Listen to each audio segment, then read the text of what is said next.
আসসালামু আলাইকুম। Hi everyone, আপনারা সবাই কেমন আছেন? আশা করি আল্লাহর রহমতে সবাই ভালো আছেন। আমিও আপনাদের দোয়ায় ভালো আছি। দেশ ও দেশের বাইরে থেকে যারা আমাকে দেখছেন, আপনাদের সবাইকে অসংখ্য অসংখ্য ধন্যবাদ। নিশু সিম্পল লাইফস্টাইল থেকে আপনাদের সবাইকে স্বাগতম। তো আজকে আপনাদের জন্য নিয়ে আসলাম আরেকটি নতুন ব্লগ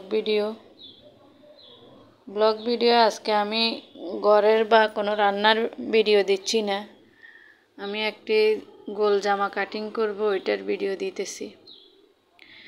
ব্লগিং আকারে আপনাদের সাথে শেয়ার করলাম। অবশ্যই আপনাদের ভালো লাগবে। ভালো লাগলে আমার চ্যানেলটাকে সাবস্ক্রাইব করে দেবেন। তো এই যে দেখেন, আপনাদের মাপ অনুযায়ী যে যার যার বডি অনুযায়ী মাপ নেবেন, নিয়ে প্রথমে উপরের পাটটা কেটে নেবেন। তারপরে নিচের পাটের জন্য এখানে আমি কাপড় নিচ্ছি, 4 ভাঁজ করে নেবেন। 4 ভাঁজ করে লম্বার মাপটা নিয়ে নেবেন।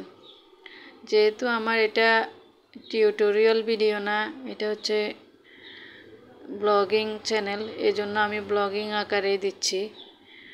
আপনারা যারা সেলাইয়ের কাজ জানেন তারা দেখলে বুঝতে পারবেন যে আমি কিভাবে করতেছি।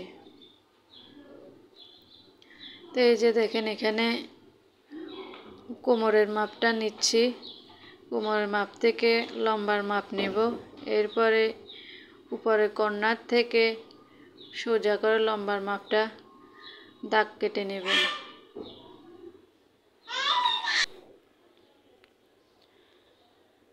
উপরের পাটটা আপনারা যদি মাপ না বুঝেন তাহলে উপরের পাট যেটা আছে ওইটা এখানে কর্নারে বসাই দেবেন। বসাই কোমরের মাপটা ওইভাবে নিয়ে নিতে পারেন।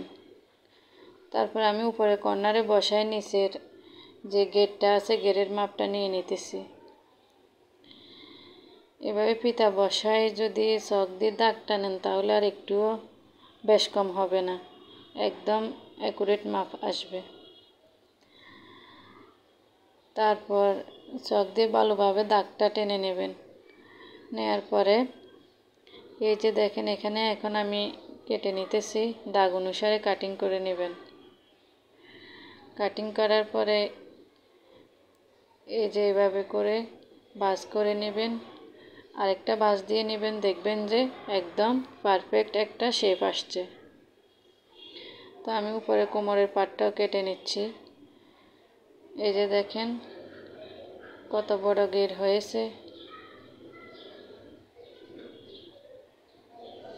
এটাকে কেউ গোল জামা বলে, কেউ রুমাল সেট বলে, এক একজনে এক একটা বলে।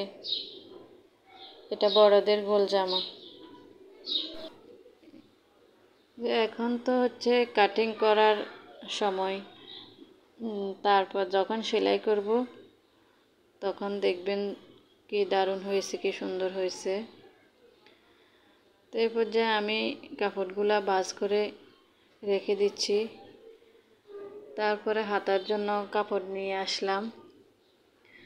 তো হাতাটা হচ্ছে এখন একটা নতুন ভাইরাল হাতা।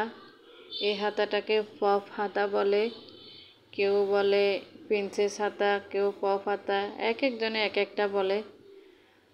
তা হাতার মাপ নেবেন, হাতার নির্দিষ্ট যেটা মাপ আছে ওইটা নেবেন। এরপরে ওই মাপ থেকে উপরে 3 ইঞ্চি নিয়ে একটা রাউন্ড শেপ দিয়ে দিবেন। দিয়ে দিলে হয়ে যাবে এটা পপ হাতা। তো আজকের মতো এখানে আমি শুধু এই গোল জামাটা কাটিংয়ের ভিডিও দিলাম। তারপরে অন্য একদিন সেলাইয়ের ভিডিওটা আপনাদের সাথে শেয়ার করব। যদি আপনাদের ভালো লেগে থাকে কমেন্টে জানাবেন এবং আমার চ্যানেলটাকে সাবস্ক্রাইব করে দেবেন।